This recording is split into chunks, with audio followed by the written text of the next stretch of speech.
దిన వాగ్దానము కీర్తనలు 145:4. ఒక తరము వారు మరొక తరము వారి ఎదుట నీ క్రియలు కొనియాడుదురు. ఎంత గొప్ప వాగ్దానాన్ని దేవుడు మనకి అనుగ్రహిస్తూ ఉన్నారండి. దినమున దేవుడు ఏమంటూ ఉన్నారు అంటే, ఒక తరము వారు మరొక తరముకి వారు దేవుని యొక్క క్రియలు కొనియాడతామంటండి. ఎప్పుడు అంటే మనము దేవుని యొక్క కృపలో ఆయనతోని మనము నడిస్తే కనుక మన జీవితంలో జరిగినవన్నీ కూడా మరి ఒక తరము నుండి వేరొక తరముకి చెప్పి దేవుణ్ణి కొనియాడడానికి దేవుడు మనకి సహాయం చేస్తారంట. దేవుని యొక్క వాక్యంలోని నీ పరాక్రమ క్రియలన్నీ తెలియజేతురు, మహోన్నతమైన నీ ప్రభావ మహిమను, నీ ఆశ్చర్య కార్యములను నేను ధ్యానించదను, నీ భీకర కార్యములను విక్రమము మనుషులను వివరించెదరు, నేను మీ మహాత్యమును వర్ణించదను. ఇక్కడ ఏమని వ్రాయబడుతూ ఉన్నది వాక్యం అంటే, దేవుని యొక్క కృపచేత మనము ఆయన యొక్క ప్రభావమును, ఆయన చేసిన ఆశ్చర్య కార్యములను, భీకర కార్యములను అన్నిటినీ కూడా మనము వివరించి మన యొక్క తరతరములకు చెప్పడానికి దేవుడు మనకి సహాయం చేస్తారంట.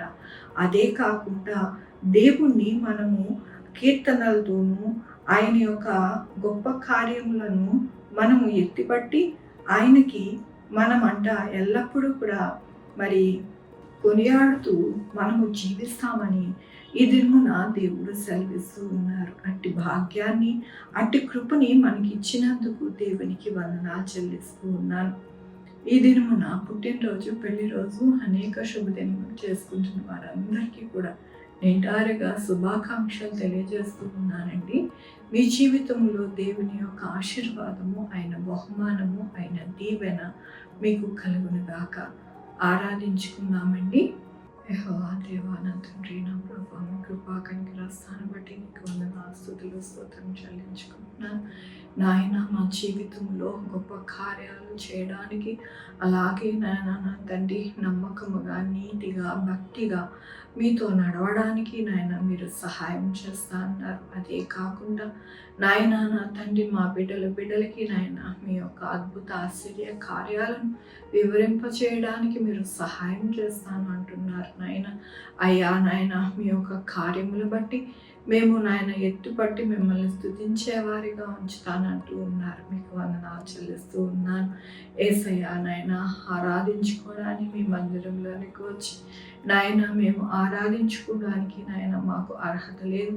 అయినప్పటికీ కూడా ఆ సిలువలో నా ప్రభువా మీరు కార్చిన రక్తాన్ని బట్టి, ఇచ్చిన ప్రాణమును బట్టి నాయన మీ యొక్క మందిరంలో సాగిలపడి మిమ్మల్ని ఆరాధిస్తూ ఉన్నామయ్యా. నీకు వందనాలు చెల్లిస్తూ ఉన్నాను నాయన. నా తండ్రి, నా ప్రభువా, ఈ దినము నా పుట్టినరోజు, పెళ్లి రోజు, అనేక శుభదినములు చేసుకుంటున్న వారందరినీ దీవించి ఆశీర్వదిస్తున్నారు. మీకు వందనాలు. మా కొరకు ప్రార్థించమన్న వారిని, వారి బిడ్డల భవిష్యత్తు, వారి ఆరోగ్యములు, వారి చేపలు, వారి ఉద్యోగములు, వారి వ్యాపారములు అన్నిటికీ తోడై ఉన్నారు. మీకు వందనాలు చెల్లిస్తూ ఉన్నాను. Sugar, BP, thyroid, heart problem, kidney problem, AIDS, cancer, నరాల బలహీనత, పెరాలసిస్, గ్యాస్ట్రిజం, ప్రతి విధమైన అనారోగ్యాన్ని తీసివేసి స్వస్థపరుస్తున్నారు. మీకు వందనాలు. అయ్యా, ఉద్యోగాలు లేని వారికి ఉద్యోగాలు దయచేస్తున్నారు. మీకు వందనాలు. ఉద్యోగాలు పోకుండా సహాయం చేస్తున్నారు. మీకు వందనాలు. మంచి రిజల్ట్స్ని బిడ్డలకి అనుగ్రహిస్తున్నారు. మీకు వందనాలు. కాంపిటేటివ్ ఎగ్జామ్స్లో నైనా మంచిగా నైనా నా తండ్రి పాస్ అవ్వడానికి మీరు సహాయం చేస్తున్నారు. మీకు వందనాలు. బిడ్డలు లేని వారికి బిడ్డలు దయచేస్తున్నారు. మీకు వందనాలు. నైనా నా తండ్రి గర్భాలను తెరుస్తున్నారు. మీకు వందనాలు. అట్లాగే నాయన బిడ్డలు రాకపోకలను తోడై ఉన్నారు. మీకు వందనాలు. 2-వీలర్, 4-వీలర్, బస్సెస్, ఏరోప్లేన్లో ప్రయాణం చేస్తున్న వారందరికీ కూడా సహాయం చేస్తున్నారు. మీకు వందనాలు. అన్నిటిని బట్టి నేను మీకు వందనాలు, స్తుతులు, స్తోత్రం చెల్లించుకుంటూ నా ప్రభు, నా రక్ష యేసుక్రీస్తు పరిశుద్ధమైన నామమున సమర్పించుకుంటున్నాను తండ్రి. ఆమేన్. తండ్రి, కుమార, పరిశుద్ధాత్మ సదాకాలం మనందరికీ తోడై ఉండునుగాక. ఆమేన్. God bless you.